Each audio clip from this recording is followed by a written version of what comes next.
Özümüzə və həyata qarşı həqiqi sevinc hissinin olması qəlbimizin sevgi potensialı ilə əlaqəlidir.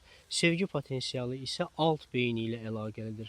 Alt beyin yaşadığı həyat tərzinə görə bir məyusluq nəticəsində sevgi potensialını aşağı sala bilmə xüsusiyyətinə malikdir.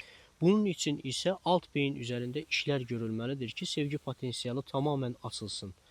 Sevgi potensialının müəyyən qədər açılması üçün isə özümüz də bəzi işlər görə bilərik. Bunun üçün gün ərzində 1 və ya 2 saat özünüzlə baş-başa qalacaq fəaliyyətlər edin. Gündəlik fəaliyyətinizdən çıxaraq gün ərzində 1 və ya 2 saat qəlbinizin istədiyi fəaliyyətlərlə məşğul olun. Məsələn, parkda gəzə bilərsiniz, o zaman musiqi dinləyə bilərsiniz və parkda gəzərkən problem və ya sıxıntıları deyil, o parkdakı ağacları izləyə bilərsiniz, təbiəti izləyə bilərsiniz. Evdə və ya başqa bir yerdə qəlbinizin istədiyi bir yönə, bir işlə məşğul olun. O zaman o sevgi potensialı müəyyən qədər açılmağa başlayar. Eyni zamanda sevgi potensialı demək, ətrafınızdakı insanlara sadəcə sevgi hissi duymaqla qalmaz, həyatın digər sahələrinə də yayılar.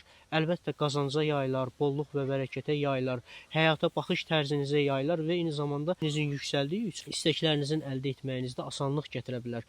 Ona görə bu qədər önəmlidir dostlar, qəlbin sevgiyə tam olaraq açılması və müəyyən qədər açılması üçün dediyim fəaliyyətlərlə özünüzə vaxt ayırın, qəlbinizin istədiyi işlərlə məşğul olun. Bunu bilməkdə fayda vardır.